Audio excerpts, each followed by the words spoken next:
Ladies, have you ever wondered why some women get what they want, whereas other women simply get ignored or they are always overlooked in so many facets of their life? It could be relationships or it could be work. Well, in this video, I'll be breaking down ways that you can use elegance and your femininity to attract and get what you desire. My wonderful elegance ladies, welcome back to another video. My name is Vivian and I'm the founder of Woman of Elegance, which is a platform that I've created to help women globally be the most elegant, classy, poised and refined women that they can be. If you haven't already done so, please subscribe to my channel and share this video with friends and family members you think will benefit from it. So without further ado, let's discuss how you can use your elegance and the power of your femininity to get what you want.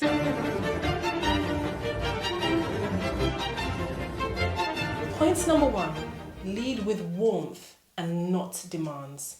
Elegance begins with emotional warmth, the ability to make others feel seen and valued. When people feel respected and comfortable around you, they naturally want to cooperate. Let's explore why this works. Warmth disarms defensiveness. People are biologically wired to respond positively to calm and kind energy because it really lowers tension and it builds trust. So how do we use this? For example, instead of approaching situations with urgency or pressure, oh my goodness, can you do this for me? I need to get this done now. Begin from a place of ease and understanding.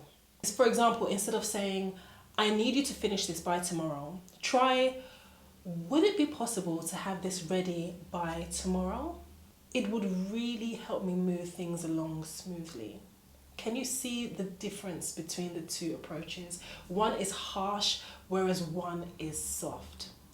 Warmth gives your request emotional safety, and this really is what makes it persuasive. Point number two, be assertive, not aggressive. Elegance doesn't mean being passive. It's about firmness wrapped in softness. Think of a pitted fruit, for example, a fig or a plum. You've got that juicy fruit, but underneath you've got this hard stone, which is essentially what makes the fruit grow. You want to express what you want clearly, but without raising your voice, without apologizing excessively or over-explaining. Assertiveness shows self-respect. People sense when you value your time and your words and your presence, and they rise to meet that standard. So how do we use assertiveness to get what we want? Keep your language calm but decisive. Maintain steady eye contact, a relaxed posture, and a composed tone. For example, I understand your point, but I would have to decline because it doesn't align with my priorities right now. Elegance turns boundaries into something beautiful, and people respect what's beautifully firm. So don't be a pushover, but make sure your words convey feeling and understanding. Point number three, use politeness as power. Politeness, when it's genuine of course, is one of the most underestimated tools of influence. It subtly communicates that you're in control of yourself and therefore in control of the situation. Why does this work? Well, courtesy puts people at ease and it really keeps conversation civil even when there's discord or tension. It reflects maturity, restraint and confidence. So how can we use this quality? Always say please and thank you even when others don't. For example, thank you for sharing your thoughts. I'll take them into consideration. And this really ends a debate gracefully without surrendering your stance. Politeness lets you stay powerful without appearing combative. Point number four, master the art of subtle persuasion. Elegance is quiet influence. So instead of pushing, you guide others towards your desired outcome. Why does this work? People resist being told what to do, but they respond well to feeling understood and respected. How to use it? Ask questions that lead people to the conclusion that you want. So mirror their emotions, show understanding, and plant suggestions instead of commands. Commands really tends to repel people. For example, instead of saying, we should do it my way, try, I see what you mean. How do you feel about trying this approach for a week to compare results? Again, you're taking them into consideration. It is not all about you. Subtle persuasion, and remember the key word is subtle, lets others believe that they're a part of the decision, and that is real influence. Point number 5, balance mystery with authenticity. An elegant person never reveals everything. You share selectively with intention, enough to connect, but not enough to be predictable or overly vulnerable. So why does this work? Well, mystery keeps people curious and attentive. It communicates self-control, it communicates depth and emotional maturity. So how can we use this quality? So when somebody asks personal questions, for example, respond warmly but without oversharing. Leave small pauses in the conversation that will invite interest. For example, when complimented, say, "Thank you, that's very kind," instead of deflecting or explaining. You don't have to now start talking about where you got this item of clothing from or that item of clothing from. Thank you is sufficient. Elegance thrives in subtlety. It's about leaving space for others to lean in. Point number 6, cultivate poised confidence. Confidence is the invisible crown of elegance. It's calm, it's quiet, and it's unwavering. It's not the loud, attention-seeking kind. Why this works? Well, poised confidence signals that you are secure in yourself. Others are drawn to that certainty, whether in relationships or work or negotiations. How to use it? Speak slowly.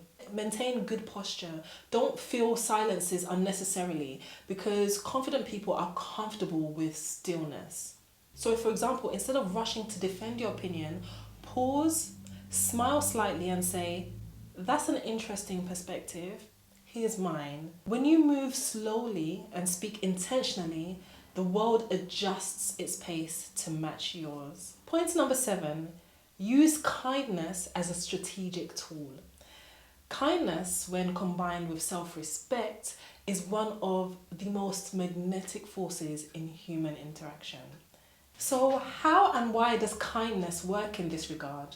Well, it activates reciprocity, the instinctive human desire to return care and respect. People feel emotionally safe around genuine kindness. So how can we use this amazing quality? Offer compliments that are specific and sincere. Acknowledge other people's efforts. Use soft eye contact and a gentle smile to diffuse tension. For example, "I really appreciate the work you've put into this. It shows."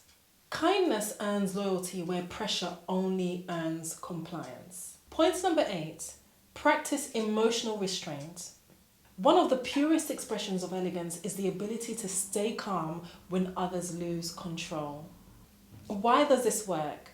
Well, composure commands respect.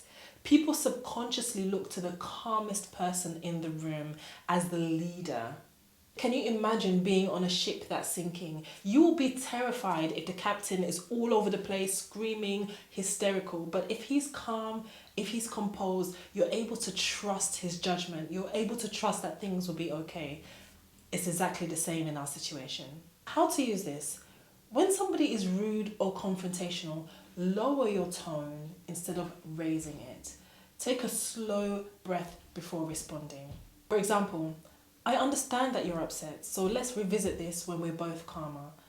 I want to give it the attention it deserves." Emotional restraint doesn't suppress emotion, but it refines it into power.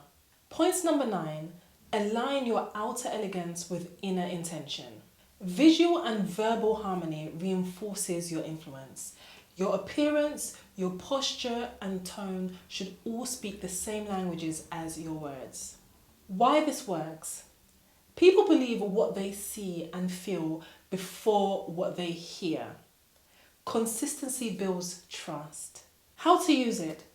Choose calm colours, refined gestures and measured expressions. Smile softly, maintain slow movements and let your voice stay steady.